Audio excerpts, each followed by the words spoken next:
ഇസ്രായേലിന്റെ ആണവായുധ രഹസ്യങ്ങളും സൈനികരുടെ രഹസ്യമായിരിക്കുന്ന സംഭാഷണങ്ങൾ അടങ്ങുന്ന സീഡികളും ഇറാന്റെ ഹാക്കർമാർ ചോർത്തിയായിരിക്കുന്ന റിപ്പോർട്ട് പുറത്തു വന്നു.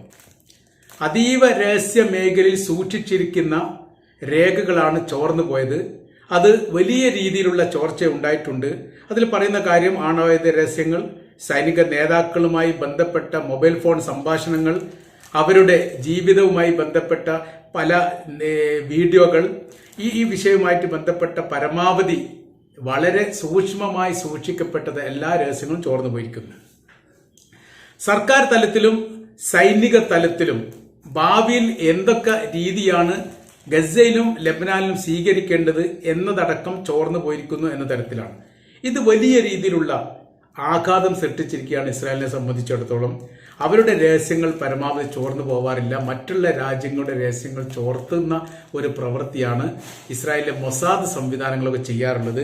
ഇപ്പൊ സ്ഥിതികൾക്കൊക്കെ മാറ്റം വന്നു. അവരുടെ രാജ്യത്തെ രഹസ്യങ്ങൾ പോലും സൂക്ഷ്മമായി ശ്രദ്ധിക്കാൻ പറ്റാത്ത രീതിയിൽ വലിയ കടന്നുകയറ്റം ശത്രുപക്ഷമായ രാജ്യങ്ങളുടെ ഭാഗത്തു നിന്ന് ഇപ്പോൾ ഉണ്ടായിരിക്കുന്നത് എന്ന തരത്തിലാണ്. ഹംബര ഹാക്കർമാർ ഇവരാണ് ഇറാന് വേണ്ടിയിട്ട് ഇസ്രായേലിന്റെ രഹസ്യങ്ങൾ ചോർത്തിയത്. അത് ഇപ്പോൾ നല്ല കുറെ മുൻപേ ശ്രമങ്ങൾ നടത്തിയിട്ടുണ്ട്. ചില കാര്യത്തിലൊക്കെ അത് വിജയിക്കാറുണ്ട്. പിന്നീട് അത് പെട്ടെന്ന് തന്നെ ഇസ്രായേൽ കണ്ടെത്തും, അതിനെ ബ്ലോക്ക് ചെയ്യും, പുതിയ സംവിധാനങ്ങൾ വെച്ചുകൊണ്ട് വീണ്ടും ആക്രമണം നടത്തും. ഇതാണ് അവരുടെ രീതികൾ. അപ്പൊ അയൺ ഡോമിന്റെ രഹസ്യങ്ങൾ ഇങ്ങനെ ചോർന്നതാണ് എന്നുള്ളതാണ്. അയൺ ഡോമുമായിട്ട് ബന്ധപ്പെട്ട അതിന് നിർമ്മാണ പ്രവർത്തികളും സാങ്കേതിക വിദ്യകളും ഉപയോഗിക്കേണ്ട രീതി കാര്യങ്ങളൊക്കെ അടങ്ങുന്ന ഒരു സംവിധാനം അല്ലെങ്കിൽ ഒരു രഹസ്യമായിരിക്കുന്ന ഒരു സി ഡി എന്ന് അതിൽ പറയുന്നുണ്ട്. മറ്റെന്തോ സംവിധാനങ്ങൾ എന്നും പറയുന്നുണ്ട്. രണ്ട് രീതി അതിൽ പറയുന്നുണ്ട്.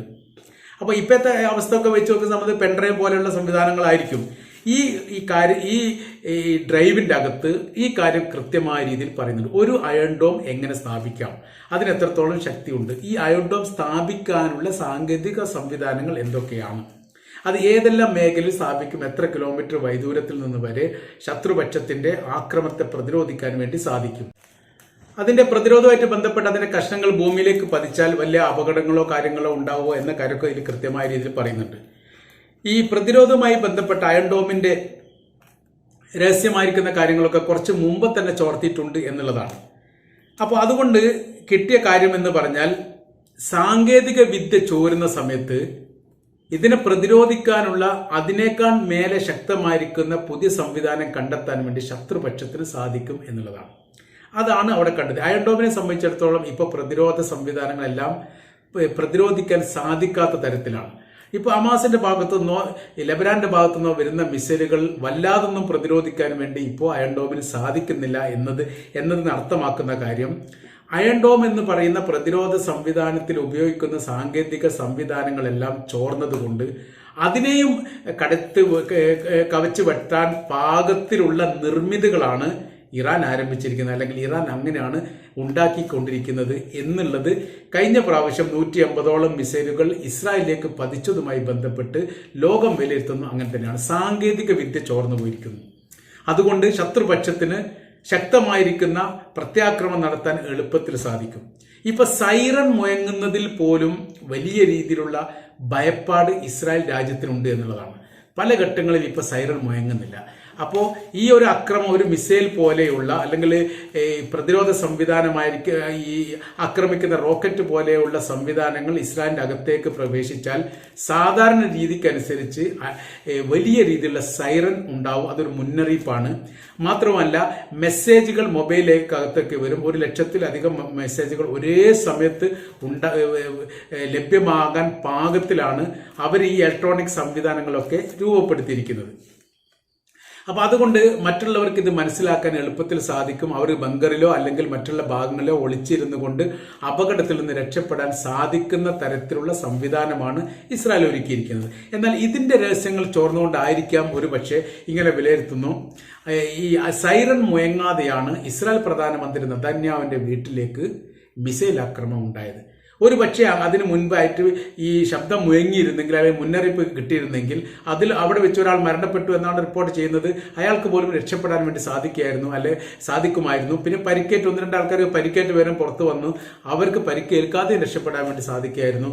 ഇപ്പൊ സാങ്കേതിക തകർച്ച ഇസ്രായേലിന് നിത്യേന എന്നോണം വന്നുകൊണ്ടിരിക്കുകയാണ്. അതിന്റെ കാര്യം ഇസ്രായേലിന്റെ അകത്ത് തന്നെ ഇത്തരം കാര്യങ്ങളിൽ ആക്രമാർ ഒരു ഭാഗത്തും ചാരന്മാർ മറ്റൊരു ഭാഗത്തുമുണ്ട് എന്നുള്ളതാണ്.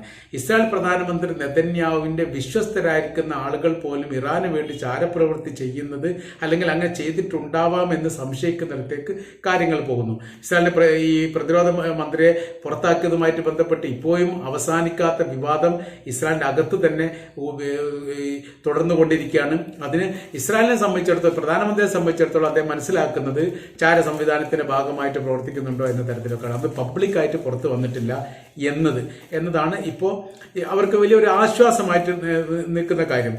അപ്പോൾ ഇപ്പോഴത്തെ സ്ഥിതി കാര്യങ്ങൾ നോക്കുന്ന സമയത്ത് നിലവിൽ ഇറാനും ഇസ്രായേലും തമ്മിൽ യുദ്ധങ്ങളും കാര്യങ്ങളൊന്നുമില്ല. പക്ഷെ അതിന്റെ അകത്ത് നടക്കുന്ന ആഭ്യന്തരമായിരിക്കുന്ന രഹസ്യമായിരിക്കുന്ന യുദ്ധങ്ങൾ ഇപ്പോഴും നടക്കുന്നുണ്ട് എന്ന തരത്തിലാണ്.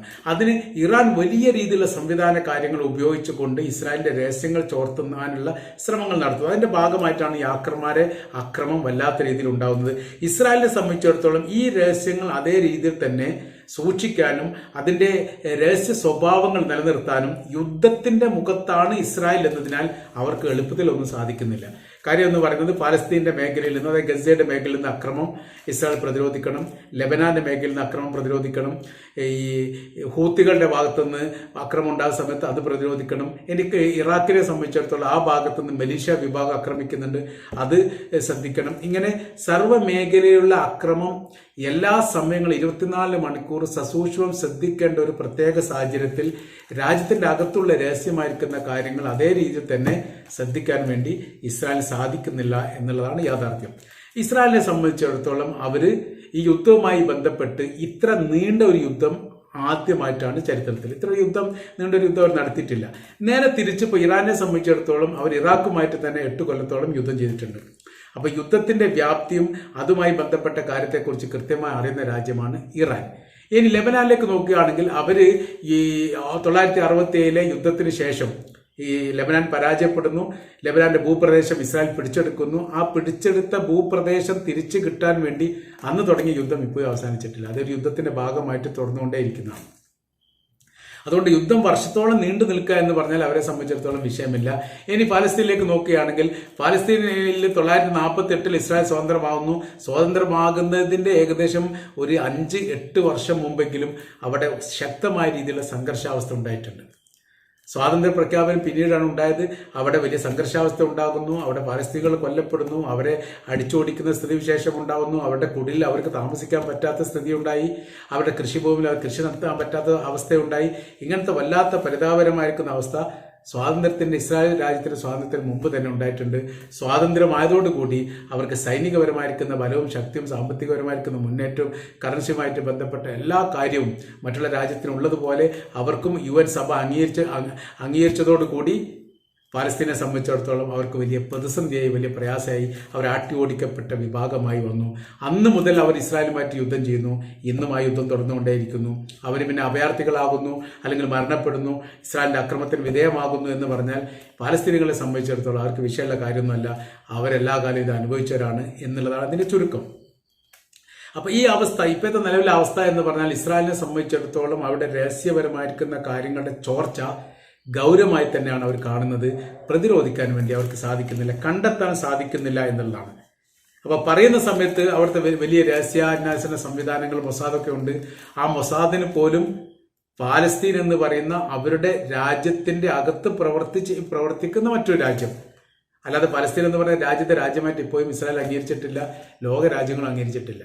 അവർ പറയുന്നുണ്ട് എന്നല്ലാതെ ഒരു അംഗീകാര സംഭവ കാര്യങ്ങളൊന്നും പാലസ്തീൻ ഇപ്പോഴും ഇല്ല. അപ്പൊ രാജ്യത്തിന്റെ അകത്തുള്ള ഇസ്രായേൽ എന്ന് പറയുന്ന രാജ്യത്തിന്റെ അകത്ത് തന്നെയുള്ള പാലസ്തീൻ എന്ന് പറയുന്ന മറ്റൊരു രാജ്യത്തിന്റെ എല്ലാവിധ സൈനിക ആയുധ സംവിധാന കാര്യങ്ങളും സസൂക്ഷ്മം നിരീക്ഷിക്കുകയും അതിനനുസരിച്ച് കാര്യങ്ങൾ നീക്കുകയും ചെയ്യുന്ന ആ ഇസ്രായേൽ പോലും അറിയാതെയാണ് 500 കിലോമീറ്റർ വൈദൂരമുള്ള ബങ്കറുകൾ ഹമാസ് ഗസക്കകത്ത് ഉണ്ടാക്കിയത് എന്ന് പറയുന്നതോടുകൂടി മൊസാദ് എന്ന് പറയുന്ന സംവിധാനം വെറും കുമിളകളാണ് എന്നുള്ളത് കൃത്യമാണ്. അതിന്റെ ഒരു പ്രയാസമുണ്ട്. ഇവരെ ഇസ്രായേലിന് മുൻപുള്ള 1967 കാലഘട്ടത്തിൽ അവരെ ലോകം അംഗീകരിച്ച രീതിയിലുള്ള ഒരു അംഗീകാരം ഇപ്പോൾ ഇല്ല. ഒരു രാജ്യം പറയുന്ന സമയത്ത് ഒരു രാജ്യം അവർക്ക് തന്നെ പ്രതിരോധ സംവിധാനങ്ങളിലെ നുണക്കോട്ട കെട്ടിക്കൊണ്ട് അവരെന്ത് ചെയ്യുന്നു, വലിയ ആധിപത്യം ഉണ്ടാക്കുന്നു, അത്രയേ ഉള്ളൂ. അതല്ലെങ്കിൽ ഹമാസ് എന്ന് പറയുന്ന ചെറിയ സൈനിക സംവിധാനത്തിന് മുൻപ് ഒരു വർഷമായിട്ടും ഇസ്രായേൽ ഇപ്പോൾ തോറ്റുകൊണ്ടിരിക്കുന്നു, കുറെ ആൾക്കാരെ കൊന്നു എന്നതല്ലാതെ വിജയിക്കാൻ വേണ്ടി സാധിക്കാത്തതിന്റെ കാര്യം എന്ന് പറയുന്നത് ഇസ്രായേൽ നുണക്കഥകൾ മെനയുന്നു എന്നുള്ളതാണ്. അതോടൊപ്പം തന്നെ പുനരധിവാസവുമായിട്ട് ബന്ധപ്പെട്ട ഒരു കാര്യത്തിന്റെ ഒരു മുന്നറിയിപ്പ് ലെബനാൻ നൽകിയതോടുകൂടി വീണ്ടും അവിടെയും പ്രതിസന്ധിയാണ്. 75,000-ഓളം ജൂതന്മാരെ യുദ്ധവുമായിട്ട് ബന്ധപ്പെട്ട് ലെബനാന്റെ അതിർത്തിയിൽ നിന്ന് ഇസ്രായേൽ തിരിച്ചു വിളിച്ചിട്ടുണ്ട്. അവരെ രണ്ടാമത് അവിടെ പ്രതിഷ്ഠിക്കാൻ വേണ്ടി അല്ലെങ്കിൽ അവിടെ താമസിപ്പിക്കാൻ വേണ്ടി ഇസ്രായേൽ സർക്കാരിന് സാധിക്കുന്നില്ല. ആ സാധ്യതയ്ക്ക് വേണ്ടിയിട്ടുള്ള ഒരു യുദ്ധമാണ് ലെബനാനിൽ നടക്കുന്നത്.